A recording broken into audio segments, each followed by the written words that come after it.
Good morning, everyone, or whatever time it is where you are. My name is Elle. I'm from the Lucy Rose Clinic, and welcome to today's live. So, I wanted to start by asking you something. How many of you are watching this right now with a coffee in your hand? Great. Keep that coffee.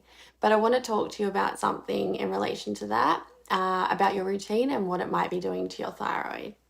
Because some of our very small habits could be making a big difference to how you feel. So this one is so practical, so easy to apply, and honestly, it's probably one of the most common things I correct with new patients. So let's start with the big one. It would be medication timing. So if you're on thyroxine, which is a T4 medication, you should be taking that on an empty stomach. So that would be the first thing in the morning, waiting at least 30 to 60 minutes before eating or drinking anything other than water. And here's why. Thyroxine is absorbed in your small intestine. So a huge number of things interfere with that absorption. So that would be things like calcium, iron,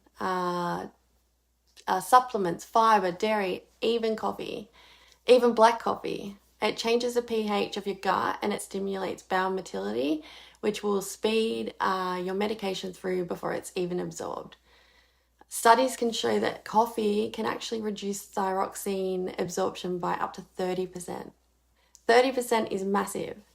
So that could be the difference between your TSH sitting at a healthy level versus, your symptoms never fully resolving.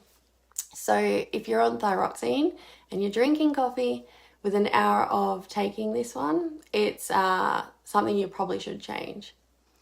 Okay, so we'll do a quick poll. Are you on thyroid medication? And do you take it with coffee? Or do you wait?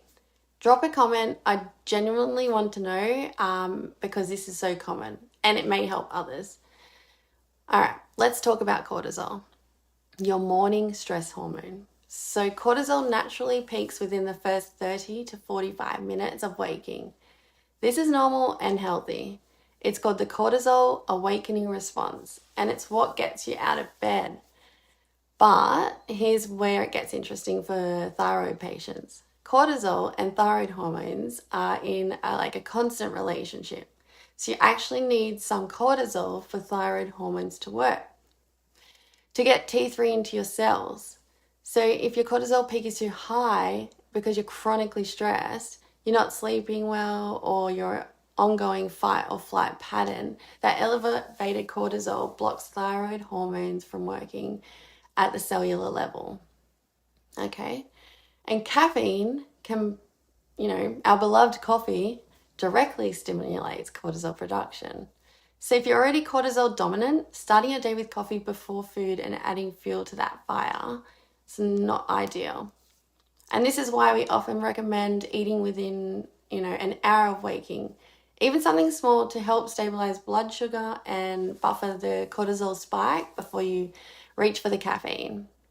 Okay? I'm not saying don't have a coffee. We love our coffee. We need our coffee. But there's an order of operations here that makes a real difference. So it'll be medication first, wait 30 to 60 minutes, eat, and then have your coffee.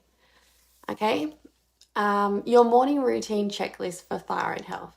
1, take your thyroxine the moment you wake up with a full glass of water before anything else. And then 2, wait at least 30 minutes before eating, ideally 60, but 30 to 60 before coffee.